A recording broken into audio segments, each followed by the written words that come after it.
에게 하시는 말씀을 들을지어다. 아멘. 19절에 사랑하는 자는 22절에 말씀을 듣는 자들입니다. 그리고 오늘 본문 말씀에 하나님께서 우리에게 주로 주시려는 말씀은 더불어와 함께라는 말씀이세요. 함께 하시기를 원하신다는 말씀입니다. 이 땅에서 우리가 예수님께서 행하신 것을 똑같이 행하면서 살기를 바라는 게 아마 신앙의 중심이기도 하고 우리의 소원이기도 합니다. 예수도 알기를 원하는 게 우리의 소원이기도 한데 과연 그렇게 이제 못하기 때문에 예수님께서 친히 우리 안에서 예수님께서 이전에 행하셨던 것들을 다 살아내 주시기를 바라는 것 또한 우리의 소원입니다. 그래서 복음서 가운데 주님께서 끊임없이 말씀하시는 거 가장 중요하다라고 하는 게 뭐냐고 얘기하신다면 하나님께서 사랑이시라는 겁니다. 하나님은 사랑이시다. 하나님 땡땡 사랑, 하나님 그 자체가 사랑이시다라는 거를 사도들은 성령을 받고 난 이후에 알았습니다. 하나님은 사랑을 주시는 분, 하나님 우리에게 사랑할 수 있게 하시는 분, 하나님 우리에게 사랑을 요구하시는 분이 아니라 하나님이 사랑이시다. 그래서 하나님께서 우리를 그 사랑의 나라로 부르신다. 그 사랑의 아들의 나라, 이걸 골로새서 골로새 교회에게 사도 바울이 전해준 말입니다. 그러면 하나님의 사랑이 과연 어디까지 다다르고 있는가? 이걸 우리 맨날 신앙생활에서 물어봐야 됩니다. 그럼 오늘 지금 예수님께서 앉으신 보좌가 어떤 보좌인가? 왜 우리를 그 보좌에 앉게 하시는가? 그럼 이 땅 가운데 우리가 그 보좌를 상속받아서 나아가는 우리가 마땅히 행해야 될 뚜렷한 신앙생활의 목표는 무엇인가? 그걸 말하면 사랑입니다. 사랑. 제일 중요한 건 사랑입니다. 그래서 고린도전서 13장 말씀이요. 산상수훈의 마태복음 5장 7장 말씀과 더불어서 똑같은 말씀입니다. 그 말씀 다 이루셔도 되고 사랑 13장 말씀, 고린도전서 13장 말씀만 이루셔도 됩니다. 사랑은 시기하지 않고 다투지 아니하고 변론하지 아니하고 화내지 않네하고 분내지 아니하고 거기 다 들어가 있는 거예요. 그럼 사랑은 뭐죠? 성령의 열매 9가지 열매가요. 그 사랑이란 하는 거로 다 집약되어 있는 걸로 보입니다. 여러분 예수님의 이름 우리가 권위를 가지고 예수님 이름으로 행할 때 축사나 아니면 병든 자를 위해서 안수나 이 모든 것의 근간은 사랑입니다. 사랑의 마음이 없으면 예수 그리스도의 이름이 우리에게서 능력이 되어서 계속 동일하게 역사되어지지가 않습니다. 그리고 그럼 하나님 과연 어디까지 사랑하는 건가요? 이게 베드로가 참 부족하게 예수님께 물어봤던 겁니다. 그럼 용서를 어디까지 해야 됩니까? 7번 용서하면은 주님 많이 하는 거죠? 이렇게 물어봤을 때 예수님께서 그게 아니라고 하시면서 들려주신 거죠. 저희 주님께 한번 물어보시기 바랍니다. 주님의 사랑 어디까지 다다릅니까? 어디까지 미칩니까? 그러면 주님께서 저와 여러분에게 이 말씀으로 대답해 주실 겁니다. 요한복음 3장 16절 말씀 봐라. 하나님이 세상을 이처럼 사랑하사 독생자를 주셨으니 이는 저를 믿는 자마다 멸망치 않고 영생을 얻게 하려 함이니라. 아멘. 하나님이 왜 예수님을 이리 가운데 양을 보내신과 같이 보내셨죠? 예수님이 이 땅 가운데 오셨을 때는요. 아무도 의인이 없었습니다. 다 죄인이었습니다. 어떻게 보면 다 예수님의 대적자들이에요. 예수님을 이상한 눈초리로 바라보고 환대하는 사람 아무도 없었던 그때 오셨습니다. 복음이 환대가 시작된 거는 성령님의 역사하심으로 말미암은 거지. 예수님의 공생의 시대에 제자들이 따랐다. 세례요한이 그 앞길을 증거했다. 시므온이 예수님을 받아들고 와 내가 주의 구원을 보았다. 이렇게 말했다고 해서 이 세상에 조금이라도 의가 있었다고 생각하시면 안 됩니다. 성경은 분명하게 얘기합니다. 죄악된 세상 가운데 아무도 바라기는 했지만 하나님의 말씀에 순종하지 않았을 때 하나님이 유일한 사랑으로 예수님 보내셨다고 얘기하시는 겁니다. 여기에 우리가 주님께 묻는 답이 나와 있습니다. 우리의 사랑은 어디까지 향하는 겁니까? 그래서 모든 사람이라고 말씀하시는 거예요. 판단하지 아니하는, 구분하지 않는. 그러니까 오히려 뭐라고 하시냐면 우리는 그 자리에서 나와라. 우리는 이 패역한 세대 가운데 어그러지고 거스르는 세대 가운데 나와라. 거기에 있어서 동참하는 게 아니라 복 있는 자는 악인의 꾀를 따르지 아니하고 죄인의 길을 따르지 아니하고 악인의 길을 걷지 아니하고 오만한 자리에 앉지 아니한다라고 말씀하신 시편 기자의 1편 고백이 뭐냐면요. 그러면 뭐냐? 세상은 사랑을 하다가도 말고 사랑을 하다가도 많은데 하나님께서만 우리한테 요구하시는 건 하나님 끝까지 사랑해라. 그럼 하나님을 끝까지 사랑하면 사람도 끝까지 사랑할 수 있다. 만약 보십시오. 우리는 정말 이렇게 신앙적인 질문을 늘 주님 앞에 던져야 되는데 주님이 나를 죄인 가운데서 건지셨다면 내가 주님을 얼마나 부정하고 부인하고 밀어내고 멀어지려 하고 주인의 말씀에 절레절레 고개를 흔들고 불순종을 하고 살았을까? 그럼 과연 내가 주님의 부르심을 받기 전에 후에 지금 내 삶은 그 하나님의 말씀의 순종 여부가 과연 얼마나 되어지고 있는가? 비교해 보십시오. 그리고 내 신앙생활이 시작한 때부터 지금까지 오면서 내 순종도는 얼마만큼 좀 그냥 세상 표현을 하면 발전되었는가? 믿음이 자랐는가? 굉장히 중요한 겁니다. 이건 묵상 포인트 굉장히 중요한 겁니다. 나를 점검해야죠. 나를 점검하고 내 안에 주님께서 얼마만큼 살아계신가를 아는 게 굉장히 중요합니다. 우리가 예수님을 믿는 건 그리스도의 하나님의 아들 그리스도라고 믿습니다. 근데 성경에는 이렇게 그냥 단순하게 얘기하시죠. 주 예수를 믿으라. 그리하면 너와 내 집이 구원을 얻으리라. 단순 진리를 말씀하십니다. 그런데 성경은 예수님을 믿으면 천국이다. 이걸로 끝나는 것이 아니라는 것을 말하고 있습니다. 그래서 반면에 사탄은 그거면 돼 라고 얘기해요. 사탄의 미혹이 가장 큰 미혹이 뭔지 아시나요? 우리를 세상 밖으로 막 쫓아내고 세상처럼 닮아가게 하는 게 아닙니다. 우리의 신앙생활이 그거면 돼 라고 말하는 거예요. 그거면 만족하지. 너 그거 하면 됐지.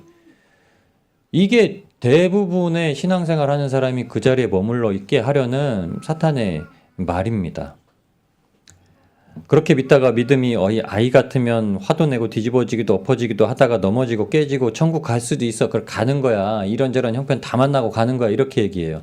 성경은 그렇게 절대 얘기하지 않습니다. 성경은 왜 안 자라냐? 너희가 그렇게 신앙생활 오래 해서 너희가 선생될 터인데 왜 아직 어린아이로 남아있냐? 성경은 이렇게 얘기합니다. 성경은 우리가 내 신앙이 편하자고 얘기하는 것처럼 얘기하지 않습니다. 성경은요, 너 왜 아직 그래? 이렇게 얘기합니다. 우리는 받아들이기 좋게 얘기하는 거죠. 그렇게 하면서 잘하는 거예요. 근데 1년 365일, 하루 24시간, 하루 이제 1시간 60분씩 매일 주님께서만이 나의 전부로 필요로 하고 있습니다라는 내 고백과 신앙의 다짐과 결단, 그리고 무너질 때마다 오직 주님밖에 안 된다고 하는 정말 절벽 끝에서 붙잡을 게 주님밖에 없다라는 간절한 마음이 우리한테 이끄시는 게 뭐냐면 주님께서만이 살아계시고 주님께서만이 사랑이시고 주님께서만이 권세를 우리에게 다 주셨다라고 하는 것을 알게 하시는 겁니다. 여러분, 이스라엘 백성들이 애굽에서 종살이를 430년 동안 했습니다. 애굽에서 종살이를 하는 게 그들에게 불만스럽진 않았어요. 가마에서 고기도 먹고 부추도 먹고 마늘도 먹고 파도 먹었습니다. 그러니까 나중에 나오니까는 거기 좋았던 게 생각나요. 힘들기도 했지만 좋았던 게 생각나요. 근데 성경은 뭐라고 하죠? 이스라엘 백성들의 신음소리를 듣고 하나님이 듣고 응답하셨다고 얘기합니다. 우리 안에 신음소리를 듣고 하나님은 응답을 하세요. 그래서 우리가 예수님을 만나서 구원 얻는 반열에 부르셨습니다. 이스라엘 백성들이 마지막 하나님이 역사하실 때 뭘 보게 하셨는지 아시죠? 처음에는 강물과 모든 물 근원이 피로 변한 사건이 보여주십니다. 그리고 돌림병이 돌고 종기가 나고 우박이 떨어지고 개구리가 나타나고 이가 득세를 부리고 파리떼가 나타나고 그리고 메뚜기떼가 나타났어요. 그리고 흑암의 사건이 벌어졌습니다. 그리고 마지막 장자의 죽음까지 맛봤어요. 근데 정말 놀랍게도 이 사건이 그리스도인들에게는 하나도 안 미쳤어요. 세상에 어렵고 힘들고 무서운 사건들이 벌어질 때마다 나는 그 사건에서 항상 비껴나가게 하셨습니다. 근데 이스라엘 백성들이 하나님의 말씀을 따라서 말씀만 듣고 살아야 되는, 만나만 먹어야 되는 광야로 오자 만나를 처음 먹고 만나를 조금 먹기 시작하자 불평이 납니다. 10가지 사건, 정말 사람이 죽어나가는 사건은요 금방 잊혀져요. 내가 안 죽었으면 금방 잊혀져요. 그리고 거기서 좋았던 것만 생각나요. 종살이 하면서 볏집도 안 주고 볏집까지 다 갔다가 벽돌 만들려고 하는, 정말 그것 때문에 나 힘들어 죽겠습니다라고 하나님 앞에 탄원하고 신원하고 기도하고 이랬던 문제들이요, 나와서 막상 그래도 삼겹살을 좀 먹었었는데 그래도 내가 돈 좀 쓰고서 백화점 좀 갔었는데 이게 끊어지면요 다시 어떻게 되냐면 하나님을 원망하기 시작합니다. 그래서 그들은 금방 하나님 앞에 우상을 세우는 일을 합니다. 만일 하나님께서 우리의 신앙생활이 열심히 없고 하나님 마음에 쏙 들지 않으셔가지고 이런 재앙을 내리신다고 하면 우리가 어떻게 할까요? 뭐 그러시진 않겠지만 우리가 하다 넘어가고 더 큰 게 오고 간간히 막으면서 신앙생활을 할 수는 없습니다. 그러니까 좋다가 조금 지나면은 또 신앙생활이 무너지고 그렇게 할 수는 없죠. 마치 욥의 고백이 그겁니다. 욥의 고백이 처음에는 하나님을 잘 섬기는 고백으로 드리다가 나중에는 자기의 의를 나타내기 시작해요. 그러면서 욥이 뭐라고 하는지 아시나요? 자살은 못해요. 하나님을 믿으니까 스스로는 죽을 수가 없어요. 그러니까 차라리 내가 태중이 안 나왔으면, 그냥 안 태어났으면 이런 고난 안 당하고 잘 살 텐데, 이런 고백을 합니다. 욥이요. 우리가 그와 같지 않겠습니까? 이스라엘 백성들이 모세가 잠깐 보이지 않자 똑같이 우상 세워놓고서 송아지를 만들어냅니다. 그리고 그러고 나서는 이제 그 이후로는 아무도 하나님을 볼 수가 없게 되었습니다. 모세만 빼고요. 우리는 신앙생활을 하는 데 있어서 하나님의 명령에 순종할 수 없는 존재로 신앙생활을 시작하게 되었습니다. 그런데 하나님께서 은혜를 베푸세요. 그리고 이젠 우리에게 눈을 뜨게 하신다고 말씀을 하십니다. 라오디게아 교회에 보내신 하나님의 말씀은 하나님께서 넌 금을 사라. 금을 살 수 있다는 겁니다. 왜냐하면 이사야 선지자의 말씀에 하나님께서 우리에게 늘 주님 앞에 나오래요. 근데 사야 돼요. 값을 치르라는 겁니다. 근데 돈도 없이 값을 치르라. 돈 없이 하나님 앞에 값을 치고 사라는 겁니다. 이건 예수님의 이름을 주신 거예요. 예수님의 이름으로 값을 치르셨다는 걸 우리가 늘 알아라는 거예요. 이 사건은 십자가에서 예수님이 값을 치르신 사건이다. 이 삶은 예수님께서 십자가에서 값을 치르신 사건이다. 우리에게 어떤 문제가 와도요, 우리가 그 문제에 당당하게 주님 앞에, 또한 간절하게 주님 앞에 기도할 수 있는 이유는 예수님께서 그것을 치르셨다는 겁니다. 그 치르신 값을 우리가 지금 지니고 있다라고 말씀하시는 겁니다. 요한계시록 1장은 하나님의 계시를 말씀해 줍니다. 이제 예수님이 다시 오실 것을 기다리고 있던 그 사도 요한이 반모섬에 홀로 유배 생활을 하던 중에 예수님께서 마지막 다시 오실 때까지 성도들에게 승리를 주시겠다는 언약의 메시지가 계시예요. 한마디로 신앙생활을 잘하면서 기다리라고 주님께서 주신 말씀입니다. 계시록 신앙생활 어떤 신앙생활인지 아시죠? 마지막에 죽기까지, 순교하기까지, 다 피 흘리기까지 있더라도 참아라, 견뎌라, 악의 자리에서 나와라, 바벨론 자리에서 나와라, 참여하지 말아라, 순교의 피가 하늘로 올려져서 기도의 향연과 함께 하나님께서 받으신다. 그 순교자의 그 신원하고 탄원하는 소리 하나님께서 반드시 보복하신다. 이게 요한계시록의 말씀입니다. 그리고 주님께서는 인을 떼시고 나팔을 부시고 재앙 대접을 보내신다. 그래서 하나님께서 남은 자를 부르신다. 이게 계시록의 이야기입니다. 그리고 마침내 성도의 승리가 준비되어 있다는 게 20장, 21장. 그리고 마침내 최종적으로 이르는 하나님의 나라에서 영원토록 하나님을 누리고 살아가게 될 것에 대한 약속의 말씀입니다. 이렇게 신앙생활 잘하라고 주시는 말씀의 첫 번째, 그 요한이 납작 하나님 앞에 엎드러진 사건으로 먼저 보여주신 말씀이요, 소아시아의 7교회에게 주신 말씀입니다. 그게 2장, 3장 말씀이에요. 소아시아 7교회 중요하죠. 예루살렘에 있던 교회에게 주신 말씀이 아니라 이방 교회에게 주신 말씀이에요. 이방 교회, 지금 예수님의 이름이 전해져서 이때가 AD 65년 후 AD 95년 사이, 그러니까 학자들마다 다릅니다. 그러니까 처음에 이방 교회가 밖에서 세워진 지 60년 아니면 적게는 30년, 이때가 되면 어떤 줄 아시나요?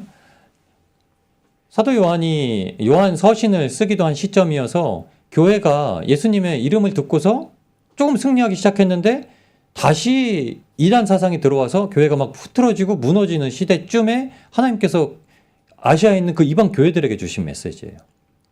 그래서 뭐라고 하시죠? 에베소 교회는 첫사랑 떨어졌다. 그러니까 잘하기도 하고 칭찬받을, 너는 절대 그 믿음이 떨어지지 않았다 칭찬받는 교회도 있는데, 유일하게 라오디게아 교회는요, 책망받는 교회였습니다.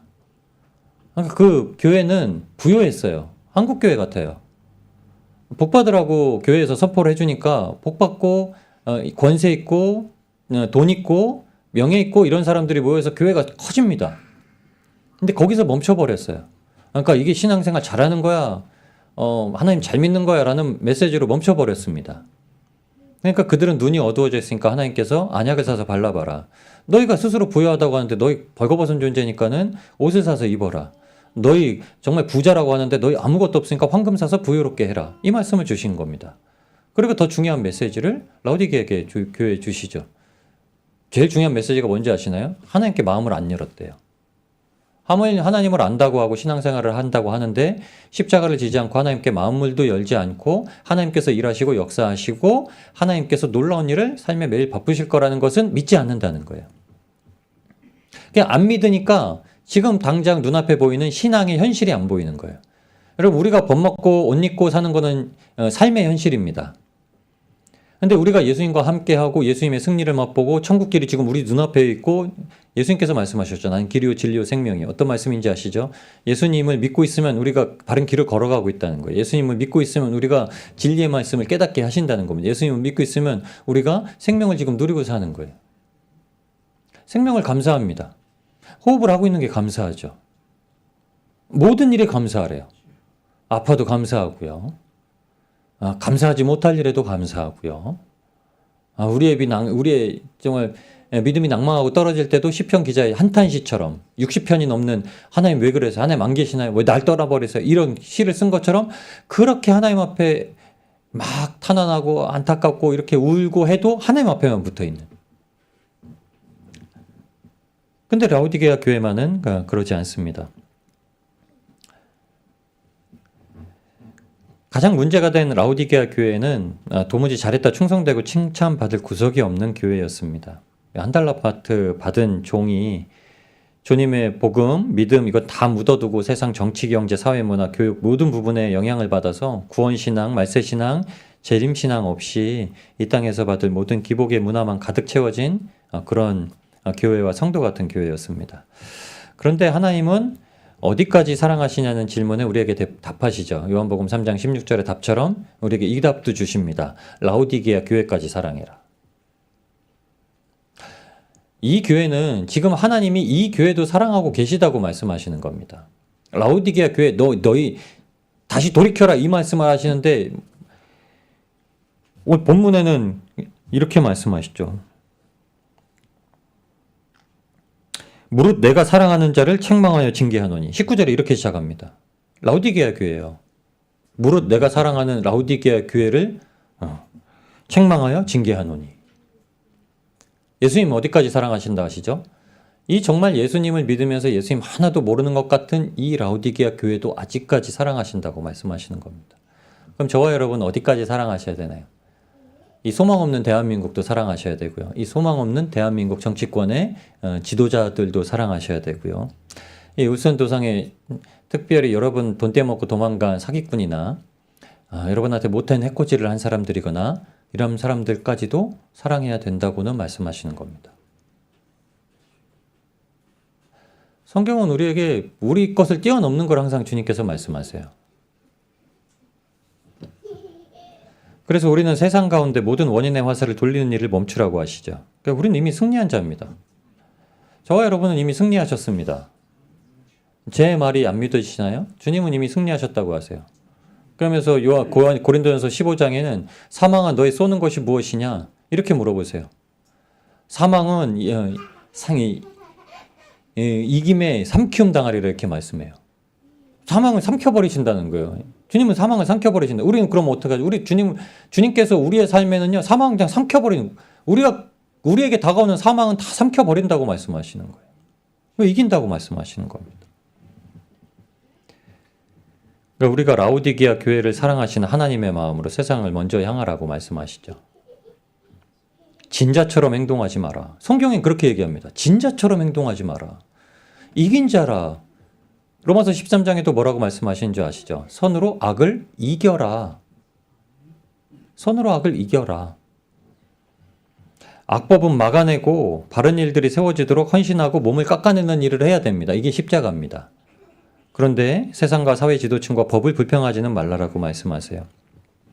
유다서 1장 16절 말씀 이렇습니다. 이 사람들은 원망하는 자며 불만을 토하는 자며 그 정욕대로 행하는 자라. 그 입으로 자랑하는 말을 내며 이를 위하여 아첨하느니라. 21절에서 24절입니다. 하나님의 사랑 안에서 자기를 지키며 영생에 이르도록 우리 주 예수 그리스도의 긍휼을 기다리라. 어떤 의심하는 자들을 긍휼히 여겨라. 또 어떤 자를 불에서 끌어내어 구원하라. 또 어떤 자들을 그 육체로 더럽힌 옷이라도 싫어하여 두려움으로 긍휼히 여겨라. 능히 너희를 보호하사 거침없게 하시고 너희로 그 영광 앞에 흠이 없이 즐거움으로 서게 하실 자. 아멘. 유다서는 이렇게 얘기해요. 세상 가운데 따라가서 세상을 똑같은 방법으로 예수님의 이름을 들어서 그렇게 대결하려고 하지 마라. 오히려 그 안에서 예수님의 긍휼을 기다리고 어떤 의심하는 자도 긍휼히 여기고 어떤 자는 불에서 끌어내서 구원하고 육체로 더럽힌 옷이라도 싫어해서 두려움과 긍휼히 여겨라 이렇게 얘기합니다. 우리의 모든 사랑의 근원이 하나님이십니다. 사랑의 주님은 모든 죄인을 위해 오셨다는 사실을 절대 잊으시면 안 됩니다. 그리고 내가 그 죄인이었다는 걸 잊으시면 안 됩니다. 우리가 먼저는 용서받은 죄인이라는 사실을 잊지 말아야 됩니다. 그런데 여전히 세상은요, 죄인들로 가득 차 있습니다. 우리의 마음에 맞지 않는 자들도 더 많습니다. 하나님이 자비와 용서와 긍휼을 베푸시려고 그런데 그 사람들에게도 지금 기회를 주고 계시다는 겁니다. 그들에게 우리가 하나님의 증인으로서 하나님의 사랑을 증거하지 않으면 어떻게 한다고 얘기하시냐면 그 책망을 우리에게 돌리신다라고 말씀하세요. 우리가 마음에 들지 않아서 피하려고 하는 자들에 대한 복음 전하지 못한 책망은 우리에게 돌리신다라고 약속하십니다. 그래서 우리가 하나님의 마음으로 라우디게아 교회 같은 교회는 사랑해야 되지만 반면에 라우디아와 같지는 않은가는 점검해야 됩니다. 예수님께서 우리를 주님의 보좌에 함께 앉게 해주시기를 원하신다고 말씀하십니다. 영원한 나라에 가게 된다는 의미는 오늘 약속하신 말씀처럼 예수님의 보좌에 앉는다는 거예요. 근데 예수님의 보좌는 어디냐면 하나님의 보좌라고 이렇게 말씀하세요. 근데 그 일은 이 땅에서 우리가 살아가는 모든 삶 속에서 행한 행위로 나타나는 것을 믿으셔야 됩니다. 하나님 앞에는 생명책이 있습니다. 그리고 또 하나는 행위책이 있습니다. 요한계시록에는 우리에게 하나님 앞에 두 책이 있다는 것을 명확하게 알려주고 계세요. 생명책에는 하나님의 값없는 은혜로 창세전에 구원받을 자, 그냥 우리의 공로 아무 상관없이 죄인들 뿐이었으니까요. 그래서 죄인을 구원하신 하나님께서 다 천국에 들여보내실 자 이름을 생명책에 다 기록해 놓으셨습니다. 저와 여러분의 이름도 거기에 다 있을 줄 저는 믿습니다. 그러면 또 하나의 책이 있습니다. 이제 이 책은 구원받은 자들에게 하나님께서 명하시는 명령에 순종하고 있는지 여부를 기록하시는 책입니다. 혹은 어떤 분들은 이 책을 하나님을 믿지 않았던 자들, 심판할 자들이 받아야 될 그 진노와 책망, 형벌에 대해서 그들의 죄 항목을 기록해 놓는다고 얘기를 하세요. 근데 그렇지 않습니다. 성경을 자세히 보시면 요한복음 3장 18절에는 이렇게 얘기합니다. 그를 믿는 자는 심판받지 아니하는 것이요 믿지 아니하는 자는 하나님의 독생자의 이름을 믿지 아니함으로 벌써 심판받은 것이니라. 심판받은 자들에게는 굳이 행위를 기록할 책이 없습니다. 심판받고 끝나요. 그러니까 부자와 거지 나사로의 비유를 하실 때도 부자는 그냥 받고 끝나요. 넘어가 버려요. 이 땅에서 다 받대요. 하나님 아세요. 이 땅에서 하나님께 받아야 될 상급을 이 땅에서 다 명예로 돈 물질을 펑펑 쓰는 걸로 아끼지 않는 걸로 하나님께 영광 돌리지 않는 걸로 다 이미 받았다고 얘기를 하세요. 끝났어요. 우리가 행해야 될 거를 하나님 것으로 자꾸 돌릴 수는 있어요. 우리는요. 언제든지 하실 수 있으세요. 우리가 존귀와 높임을 받으려고 할 때 하나님께서 나의 삶을 지금까지 인도하시고 하나님께서 지금도 지혜를 허락하여 주셨고 일을 행할 수 있게 하셨다고 고백을 할 수가 있어요. 근데 모든 일에 그렇게 하실 수가 있어요.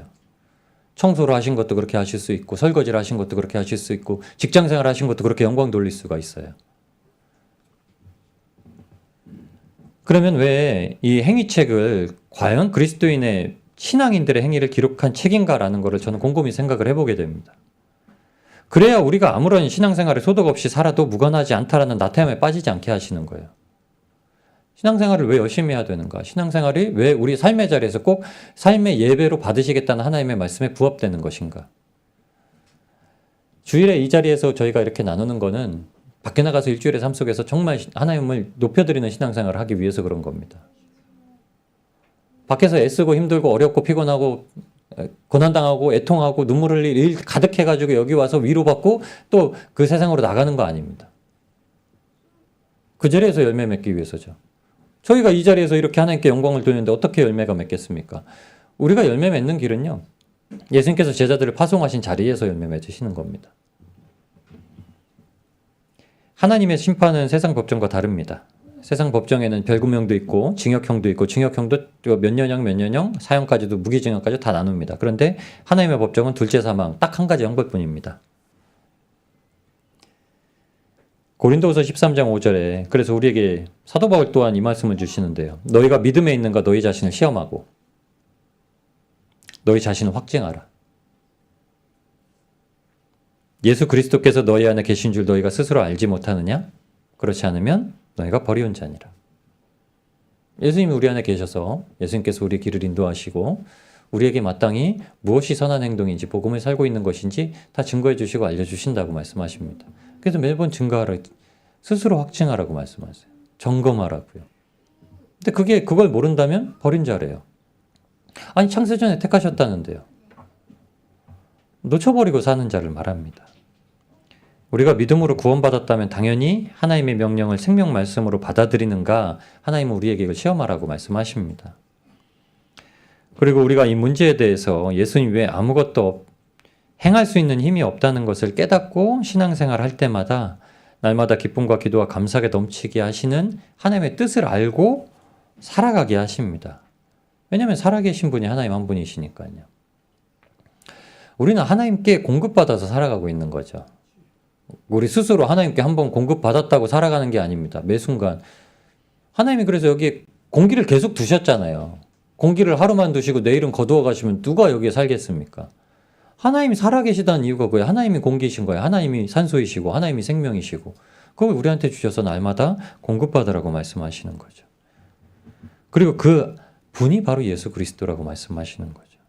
근데 라우디게아 교회는 이걸 아무것도 몰랐습니다. 거기에 우리도 그렇게 모르고 살아갑니다. 그냥 예수님을 믿는 것을 그냥 만사 오케이 다로 여기고 살아가려고 할지도 모릅니다.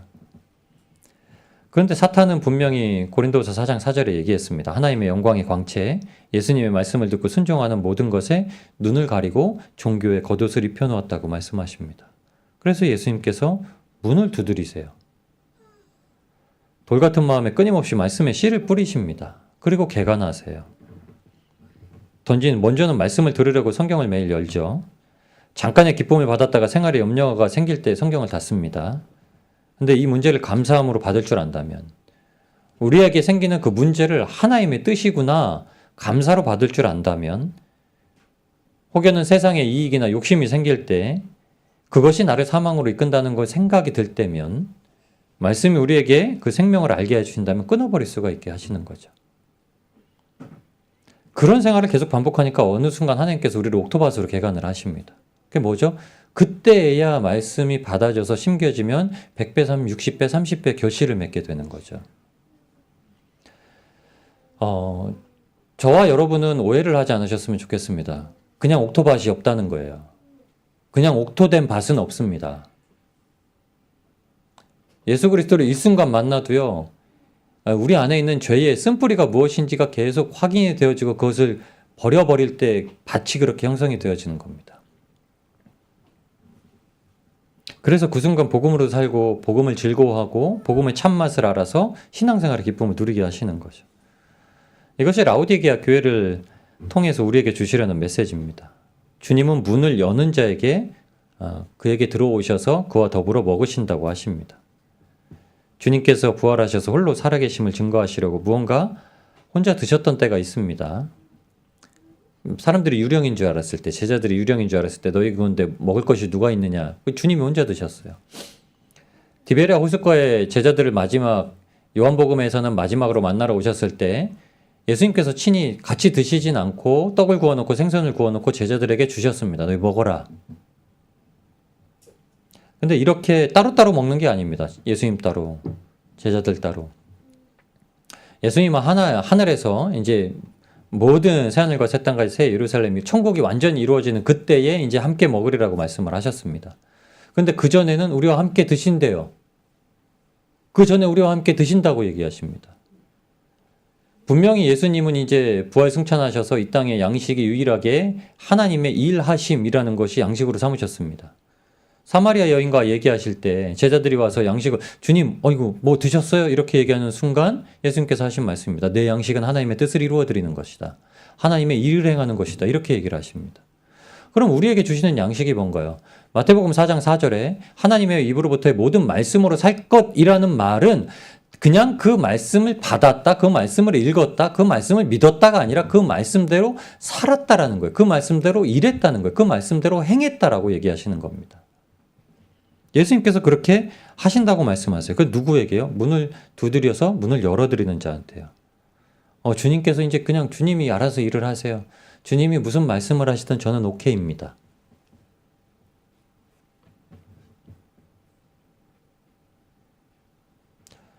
저는 우리가 주님의 말씀에 어떻게 순종하는지를 때로는 사람에게서도 배우게 하신다고 생각을 해요. 제 아내하고는 잠깐 얘기를 했었습니다. 인천에 올라갔을 때 필그림 선곡교회를 담임하시는 위성주 목사님을 만났는데 그 이야기를 나누는 중에 이렇게 얘기를 하시는 거예요. 박보영 목사님이 위성주 목사님이 이제 마가다락방에서 부교역자 생활을 하는데 군대 갈 때가 되셨대요. 20살에. 목사님 저 군대 다녀오겠습니다 하니까는 야 마가다락방 이거 부교역자 뭐 이제 이거 해야 되는데 사람 부족하니까 2년 있다가 그래서 알겠습니다 목사님. 22살이 돼서 목사님 군대 다녀오겠습니다. 야 아직 일할 사람이 없잖아. 2년만 더 알겠습니다 목사님. 24살에 알겠습니다 하고 했는데 뭐 하다가 또 안 된다고 해가지고 26세 이제 26살 돼가지고 군대 가겠습니다. 넌 뭐 하다가 이제 군대 가냐? 그 말씀을 하시더래요. 근데 그 군대 들어가서 훈련소 들어가서 결혼하고 이제 가셨는데 훈련소 들어가니까 이제 사모님이 임신하셨다는 소식을 거기서 들으셨대요. 그러니까 이제 정말 못된 남편 된 거죠. 감리교 출신이시니까 감리교에서 이제 몇 달 후면은 목사 안수를 받으셔야 되는데 선교에 대한 비전이나 이런 것들이 뚜렷하시니까 그때는 박보영 목사님이 이단 시비 문제로 이제 감리교에서 탈퇴를 하시고 이제 독립교단 카이캄 독립교단으로 이제 소속으로 옮기셨을 때입니다. 아까 위성주 목사님께 넌 선교에 대한 비전이 있으니까 선교 사역을 잘하면은 오히려 독립교단 카이캄이 좋다 해가지고 거기 목회 안수 받으시는 걸 포기하시고 카이캄에 오셔서 다시 목사 안수에 대한 또 훈련을 하시고 목사 안수를 받으셨대요. 훈련을 그렇게 하셨더라고요. 뭐라고 얘기하면 알겠습니다. 뭐라고 얘기하시면 알겠습니다. 뭐라고 얘기하시면 알겠습니다. 근데 그 말씀을 하시는 걸 듣고서 어떻게 저렇게 하실 수가 있는 게 아니라 정말 내가 하나님 앞에 그냥 저렇게 했으면 좋겠다. 하나님 앞에서 저렇게 했으면 좋겠다. 하나님은 저와 여러분에게 명확하게 분명히 자신의 뜻을 계시하십니다. 우리를 이 땅 가운데서 하나님의 말씀을 붙들고 사는 증인이 되게 하시고 그때까지 아무 염려하지 마라 함께 하시겠다고 약속의 말씀을 주십니다. 그래서 우리의 양식이 오직 하나님의 일을 잘해야만 하는 것이라는 것을 알게 하시는 거죠. 우리가 그것뿐만이 아니라 이 땅에서 신앙생활이 그렇게 이루어지면 하나님께서 하늘의 호칭도 승리자라고 부르시는 거예요. 저와 여러분이 승리자의 호칭으로 부르시는 겁니다. 우리는 이겼습니다. 그런데 우리가 이긴 거는 예수 그리스도께서 이기셨다라는 걸 붙잡기 때문에 이긴 거예요.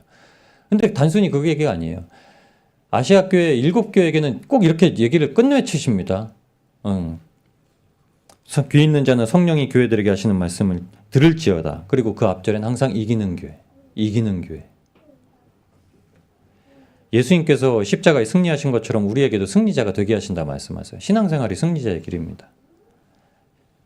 예수님께서 십자가의 승리로 하나님 보좌에 앉으심과 같이 우리도 이 땅 가운데 신앙생활의 승리로 말미암아 주님의 보좌에 앉으셔서 왕노릇하게 하신다 말씀하세요.